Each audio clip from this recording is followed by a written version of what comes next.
Assalamualaikum warahmatullahi wabarakatuh. Bagaimana kabarnya? Semoga selalu dalam kondisi sehat ya. Nah, pada pagi hari ini kita akan belajar tentang metodologi penelitian, yaitu uji statistik. Nah, tujuan pembelajaran pada video kali ini adalah untuk memahami tentang pengertian uji statistik parametrik dan juga non-parametrik, dan yang kedua itu adalah untuk mengetahui dasar pemilihan dan penggunaan uji statistik baik parametrik ataupun non-parametrik. Oke, langsung saja kita belajar terlebih dahulu tentang statistik. Jadi secara umum statistik ini dibagi menjadi dua, yaitu statistik deskriptif dan juga statistik inferensial. Nah, apa yang dimaksud dengan statistik deskriptif?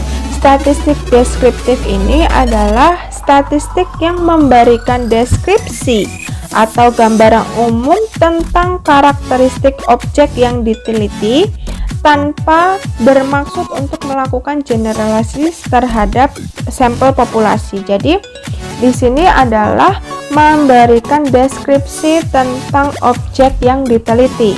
Sedangkan statistik inferensial itu merupakan statistik yang bertujuan untuk menentukan sejauh mana kesamaan antara hasil yang diperoleh dari suatu sampel dengan hasil yang akan didapat pada populasi secara keseluruhan.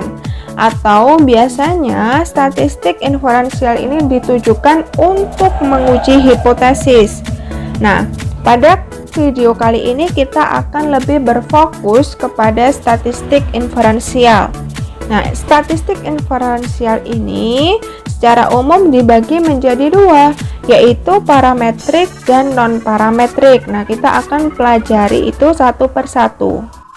Di statistik parametrik dan juga non-parametrik dapat dijelaskan dengan menggunakan tabel berikut, di mana menurut jenisnya, hipotesis secara umum itu dibagi menjadi dua, yaitu komparatif dan juga korelatif. Nah, untuk komparatif sendiri ada beberapa hal yang harus kita perhatikan. Yang pertama, kita melihat dulu apakah datanya itu tidak berpasangan atau berpasangan. Selain itu, kita juga harus melihat jumlah kelompok datanya. Apakah kelompoknya itu dua kelompok atau lebih dari dua kelompok. Nah, untuk uji parametrik itu biasanya terdiri dari uji T tidak berpasangan, uji one way ANOVA, uji T berpasangan, uji repeated ANOVA, dan juga uji Pearson. Sedangkan uji non-parametrik biasanya terdiri dari uji Mann-Whitney, uji Kruskal-Wallis, uji Wilcoxon, uji Friedman, dan uji statistik Spearman. Antara uji parametrik dan juga uji non-parametrik juga sudah memiliki pasangan sendiri-sendiri. Misalnya, untuk uji non-parametrik, uji T tidak berpasangan itu adalah uji Mann-Whitney. Sedangkan uji non-parametrik dari one way ANOVA itu adalah Kruskal-Wallis. Sedangkan untuk uji non-parametrik uji T berpasangan itu adalah Wilcoxon.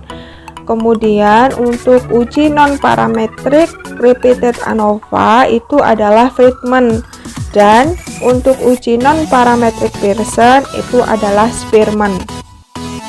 Mengapa uji T tidak berpasangan, uji T berpasangan, uji one way ANOVA, uji repeated ANOVA, dan uji Pearson itu merupakan uji parametrik, sedangkan uji Mann-Whitney, uji Wilcoxon, uji Kruskal-Wallis, uji Friedman, dan uji Spearman itu merupakan uji non-parametrik. Definisi uji statistik parametrik adalah uji dalam statistika yang berlandaskan pada distribusi normal. Dengan kata lain, data yang akan kita analisis itu harus memenuhi asumsi normalitas, yaitu sebaran datanya itu normal. Nah, biasanya pada uji statistik parametrik, skala data yang digunakan adalah numerik, yaitu interval dan juga rasio. Sedangkan definisi dari uji statistik non-parametrik ini adalah uji statistik yang datanya itu tidak perlu mengikuti kaidah distribusi normal. Nah, jadi di sini sebaran datanya itu bebas. Nah, contoh skala data yang digunakan dalam uji statistik non-parametrik itu adalah kategorik, yaitu nominal dan ordinal. Jadi dari sini sudah jelas ya, perbedaan antara uji statistik parametrik dan juga non-parametrik itu apa? Dilihat dari sebaran datanya, normal atau tidak. Lalu bagaimana mengetahui data kita itu berdistribusi normal atau tidak? Nah, di sini ada metode yang dapat kita gunakan untuk mengetahui data kita itu berdistribusi normal atau tidak. Nah, metodenya itu ada secara deskriptif dan juga secara analitik. Nah, kalau misalnya secara deskriptif, jadi kita melihat parameter-parameter deskriptifnya itu, misalnya koefisien varians, rasio squamous, rasio kurtosis, histogram, dan lain-lain. Nanti kita samakan atau kita lihat dengan kriteria sebaran data dikatakan normal. Nah, apabila nilainya berada pada rentang tersebut, maka kita bisa menganggap bahwa data kita itu berdistribusi normal. Nah, selain dengan menggunakan metode deskriptif, ada juga metode analitik. Nah, biasanya metode analitik ini menggunakan program seperti SPSS. Nah, kita melihat dari parameternya itu adalah jumlah sampel. Jika kita menemui sampel dengan jumlah lebih dari 50, maka kita menggunakan Kolmogorov-Smirnov. Nah, sedangkan jika sampel kita itu kurang dari 50, maka kita menggunakan Shapiro-Wilk. Lalu bagaimana pengambilan keputusannya? Jadi, ketika kita melakukan uji normalitas menggunakan SPSS dan didapatkan nilai lebih dari 0,05, berarti dapat disimpulkan bahwa data itu berdistribusi normal. Nah, begitu pula sebaliknya, ketika hasil uji normalitas pada SPSS itu kurang dari 0,05, maka dapat kita simpulkan bahwa data tersebut berdistribusi tidak normal. Nah, sampai di sini sudah jelas ya. Nah, untuk melakukan uji normalitas data pada SPSS, di sini sudah ada langkahnya. Ini saya akan menjelaskan lebih rinci lagi tentang penggunaan uji parametrik dan juga non-parametrik.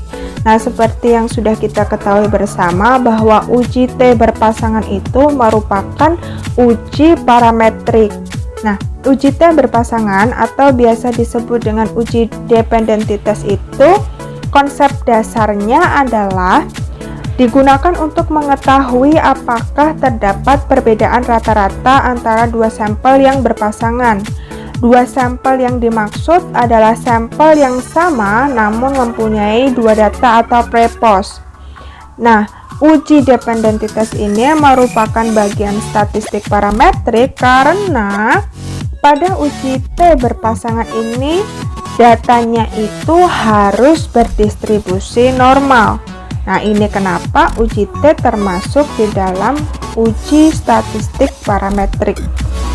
Selain itu, pada uji T tidak berpasangan atau uji independentitas ini juga memiliki konsep dasar yang harus dipenuhi, yaitu untuk uji T tidak berpasangan ini digunakan untuk mengetahui apakah data tersebut terdapat perbedaan rata dua sampel yang tidak berpasangan. Misalnya, pre-kontrol dan juga pre-intervensi atau menghitung nilai kelas A dan juga nilai kelas B. Dan syarat yang kedua yang harus dipenuhi adalah pada uji T tidak berpasangan, datanya itu harus berdistribusi normal dan juga homogen. Nah, ini juga sebab mengapa uji T tidak berpasangan itu termasuk di dalam uji parametrik, karena memiliki syarat normal dan juga homogen. Seperti penjelasan sebelumnya bahwa uji non-parametrik dari uji independentitas itu adalah uji Mann-Whitney, sedangkan uji non-parametrik dari dependentitas adalah Wilcoxon. Nah, kenapa uji Mann-Whitney dan juga Wilcoxon termasuk di dalam uji non-parametrik? Nah, hal ini karena sebagai berikut. Konsep dasar dari uji Mann-Whitney itu sebenarnya sama dengan uji independentitas. Tetapi pada uji Mann-Whitney ini tidak harus menggunakan data yang berdistribusi normal dan homogen, sehingga ini kenapa uji Mann-Whitney dikatakan sebagai uji non-parametrik dari uji independent t-test. Begitupun dengan uji Wilcoxon. Jadi konsep dasar dari uji Wilcoxon itu fungsinya adalah sama seperti uji t-dependent t-test. Tetapi pada skala atau pada uji Wilcoxon ini tidak memerlukan data yang berdistribusi normal, sehingga uji Wilcoxon ini merupakan uji alternatif dari uji dependent t-test. Nah, itu tadi tentang uji statistik, yaitu tentang pengertian uji statistik parametrik dan non-parametrik, dan dasar pemilihan yang dapat digunakan untuk menentukan parametrik dan juga uji non-parametrik. Semoga penjelasan tersebut dapat diterima. Akhir kata, wassalamualaikum warahmatullahi wabarakatuh.